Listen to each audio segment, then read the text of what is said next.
X direction, tsaka beam shear along Y direction naman. Para sa X direction, ang shear ay parallel to the direction of the strap, or this is longitudinal. Sa Y direction naman, it is perpendicular to the direction of the strap, or this is transverse shear. So dito sa along X, hatiin natin yan sa dalawa, which is for column 1 tsaka for column 2. So parehas lang ang pattern nito. Ang unang step na gagawin natin dito ay i-determine yung D1. This is the distance from the top of footing to the point of contact of rebars.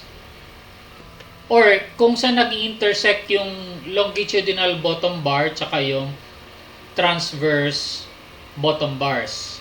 Kaya magde-depend dito yung question na longitudinal bars at bottom, yes or no. Kapag ang sagot mo dito ay yes, ibig sabihin ang nasa ilalim ay yung DBX. Okay? Or yan yung longitudinal bars. Kaya ang magiging D1 mo ay T1 minus clear cover minus DBX1. Dahil ang sinusukat mo dito ay from the top hanggang dun sa ibabaw ng DBX1. So hindi natin to kailangan i-divide by 2. And then kung ang sagot mo naman dito ay no, ibig sabihin, yung transverse bars ang nasa ilalim or yung DBY ang nasa ilalim. In that case, ang D1 natin, kapag sagot dito ay no, ay magiging T1 minus clear cover minus diameter of transverse bottom bars. Ayan. And then, yan yung distance na dyan mag-o-occur yung one-way shear or beam shear from the face of column. So from the face of column up to the shear line, yan yung D1. Tapos from this shear line going outwards, yan ngayon yung magko-contribute, yung area na yan ang magko-contribute sa shear force. Okay? So ang kukunin natin dyan ngayon ay yung distance Y1 tsaka yung distance L1. So, ang distance Y1 is equal to B1 minus beam width divided by 2 minus D1. Okay, so yan yung Y1 natin. Which is, eto na siya. Okay? Ngayon, dito sa ating Excel, eto yung equation, So, sinabi ko kanina, if this is yes, then ito ang equation, T1 minus clear cover minus DBX1. Otherwise, ang equation ay T1 minus clear cover minus DBY1. Ngayon, dito, mapapansin nyo na yung T1 na multiply siya ng 1,000. Okay? Dahil, dito yung T1 natin ay meter. Okay? And yung clear cover tsaka yung DBX1 ay millimeter ang kanyang unit. Kaya mapapansin nyo, dito yung D1 is also millimeter ang unit. Kaya importante na naglalagay tayo ng mga units sa mga numbers natin. And then para sa Y1 naman, sinulat natin yung equation. Ito siya, So, B1 times 1,000 para ma-convert siya ng millimeter, okay, minus BW. Ngayon, yung BW dito ay millimeter din. So, para mag-minus yung dalawa, kailangan yung B1 natin maging millimeter din siya. So, divided by 2, which is this, minus D1. And then, overall, i-divide mo siya ng 1,000 para babalik siya ng meter. So, ayan na yun. And then, next equation na kailangan natin dito ay yung yung soil pressure that will cause upward force here, which will in turn produce your shearing force. Okay, so that is your QU1, which is the maximum of these two equations. So, yung QU1, ito na yun. So, that is maximum of these two equations. So, ayan yung first equation. PU1 plus PU2 divided by 80. Tapos yung second equation, PU1 all over A1. So, mapapansin nyo dito na yung A1, B1 times L1 lang. And then, meron din dito yung 80. Ngayon, nasan yung 80? So, ito yun. Yan yung 80. Okay? So, kukulayan ko din ito ng parang beige. Ibig sabihin ng mga beige ay meron siyang naka-assign na name. Ayan. Kagaya nito. Kulay beige, meron siyang name na 80. Ito, meron siyang name na D.1. Okay? And then, after solving Q1, solvein na natin ngayon yung shear force VU, which is equal to QU1 times L1 Y1, which is nandito sa ilalim, ano? So, gawin natin yan ngayon. By the way, dito, sinolve natin yung QU1. So, niname ko ito ng QU.1. Okay, let's solve VU. So, let's say dito ko gagawin, ano? So, that is equal to QU.1. Ngayon, remember that QU1 is kilonewton per meter squared, no? And then, yung L1 is meter, so times L.1. And then, yung Y1 is also meter, times, I will just click this. Yan, clinic ko na rin kasi wala naman itong name. So, that's how you get your VU. Okay? Next, ito namang VVC, that is equal to, ito, this is capacity reduction factor phi times 0.17. Itong 0.17 nanggaling lang yan sa 1 all over 6, which is the old code, ano? So, phi times 0.17 times square root of F prime C times L1 D1. So, be careful of your units. Always be careful of your units. So, let's put that down here. So, that is equal to, ayan, 0.75. Ayun, 0.75 ang phi times 0.17 times square root of F prime C times L1 times D1. Ngayon, dito is kinonvert muna natin siya ng Newton lahat, ano? Kasi yung F prime C Newton per millimeter square. So, yung L1 originally this is meter, kaya minultiply ko siya ng 1,000 para maging millimeter, ay para magka-cancel yung millimeter. Ang maiiwan na lang dyan is Newton. And then you divide it by 1,000 in the end para maging kilonewton siya. So, ayan. And then maglagay ka lang na lang dyan ng conditional statement. So, if VVC, which is ito na, if your allowable shear force is equal to or greater than your shear force VU, then it is safe. Ngayon, kung fail yan, then magre-recommend siya ng fail increase thickness. Okay? Or dito, pwede mong lagyan ng T1. Yan. Tapos, since column 1 yan, ano? Sa column 2, palitan ko to ng T2. Ayan. So, yung pattern sa T1, dito sa column 1, ganoon din yung pattern sa column 2. Pero dito, yung D2 natin, palitan mo lang yung mga subscript ng T2.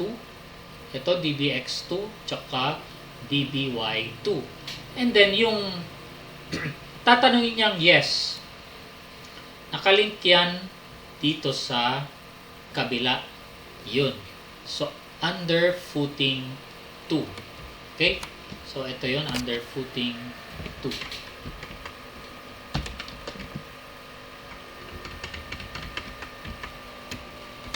And then,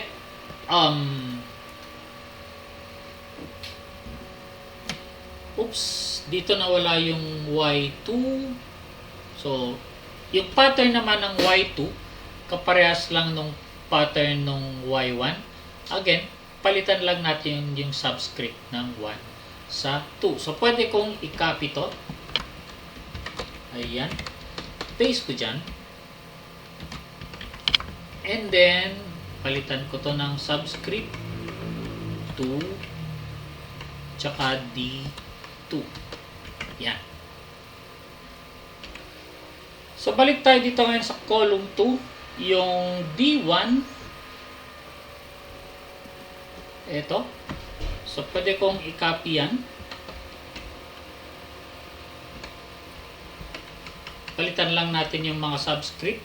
So, maging D2, tapos DBX2, tsaka DBY2. And then, yung Y2, ito, ano? So, B2 siya, minus BW, minus D2, which is this. And then, yung QU sub 2, take note that ito, niname ko na rin siya ng QU.2. So, this is equal to, ito, yung equation na yan, ano? So, maximum PU1 plus PU2 all over A total. And their second equation is PU2 all over A2. Tapos, dito naman sa VU, it is the same as this equation, pero papalitan ulit natin yung subscript. So, I will copy this. Then, paste it here. Palitan lang natin. Ito magiging QU2, L2, tsaka Y2. Which is, ito. Lilipat natin yan dito. No? Then, i-press Enter. Okay, QU2. Sinusundan lang natin ito, L2 times Y2. Tapos, itong VVC, that is this one. Ayan. So, phi times 0.17 square root of F prime C times L.2 and D2. Yan na. Okay, next. Punta naman tayo ngayon dito sa next part. This is along Y. Take note, ito, we have, let's say, 3 cases, 3 different cases. Para sa column 1 pa lang ang gagawin natin, Remember na dun sa introduction of struct, dito sa left footing, meron tayong 5 conditions.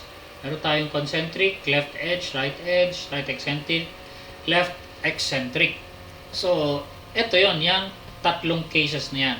Pero instead na 5 cases, 1, 2, 3, 4, and 5, hinati natin siya ng tatlong cases lang. So, yung case 1, ito yung concentric, which is this. Okay? Ngayon, ang pagbabasehan natin ng cases is itong distance L1 tsaka yung distance L1 all over 2. So, remember na dito sa ating figure, yung capital L1, okay, capital L1, that is the distance from the edge of footing, dito sa outer edge, towards the center of your column. Okay? Next na kailangan natin dito para sa ma-determine kung anong case 1, case 2, case 3 is yung L1, yung small L1 all over 2, or that's the distance or the measurement of your footing. Ayan, yung small L1 all over 2. Ngayon, kapag capital L1 is equal to small L1 all over 2, ibig sabihin yan, yung sentro ng column mo ay nasa gitna rin ng footing, which means it is concentric, or that is case 1. Okay? Ibig sabihin yan, automatic ang eccentricity mo ay 0. Okay? So, yan muna. Next. Sa case 2 naman, okay, ang kailangan nating malaman dito again ay yung capital L1 tsaka again yung small l1 divided by 2. So alam na natin kung paano ma-solve yung or paano makuha yung capital L1. Ito yung input data, no? And then yung small l1 all over 2, yan yung nasa location nung centroid nung footing. Okay, ayan. So, that means, kapag yung L1 natin ay mas malaki sa L1 all over 2, that means, it is case 2. Meron kang eccentricity. Ayan. Ngayon, inassign ko ito na positive eccentricity. Okay? Ayan. Positive eccentricity. Ibig sabihin, malaki yung area ng shear na nagko-contribute ng shear. Okay? And then, dito naman sa case 3, okay? This time, yung L1 natin ay mas maliit kaysa sa L1 all over 2. So, dito, nag-assign ako ng eccentricity na negative value. Negative in the sense na nagproproduce siya ng maliit na shear area that will contribute to the shearing force. Okay? So, kapag positive ang eccentricity, malaki yung value ng X. Kapag maliit yung eccentricity or negative, ibig sabihin maliit yung value ng X. Now, in these three cases, okay, kukomputin natin yung value ng X. Dahil, i-multiply X and B1, meron ka ng shaded area. Ngayon, dito sa case 1, X is equal to small l1 all over 2 minus C1 divided by 2 minus D1. Okay? Take note na yung D1 is na-solve na natin dito beforehand. Ayan. Tapos, para sa case 2 naman, ang value ng X, okay, this time, mas malaki ang value ng X sa case 2 compared sa case 1. Ano? Ang value ng X is the same equation, pero nadagdagan ka ng eccentricity. Ayan. L1 all over 2 plus E1 minus C1 all over 2 minus D1. And then, para sa case 3, the same equation. L1 all over 2 plus E1 minus C1 over 2 minus D1. Pero take note na dito yung eccentricity is a negative value. Kaya obviously, liliit ang value ng X in this case. Okay? Then, in all these three cases, meron ka rin computation ng eccentricity. Okay? Sa case 1, obviously, ang eccentricity natin ay 0. That's by visual inspection alone, 0 ang eccentricity. Sa case 2 naman, ang eccentricity is capital L1 minus small l1 all over 2. Okay? So, obviously, mas malaki yung L1 kaysa sa L1 all over 2. Kaya, positive ang eccentricity mo. Ngayon, sa case 3, applying the same equation, L1, capital L1 minus L1 all over 2. But take note that in this case, mas malaki yung small l1 all over 2 kaysa sa capital L1. Kaya magkakaroon ka ng negative value ng eccentricity E. Okay? So, ayan. And then, take note, para sa case 2, meron kang limiting equation. Okay? Ayan.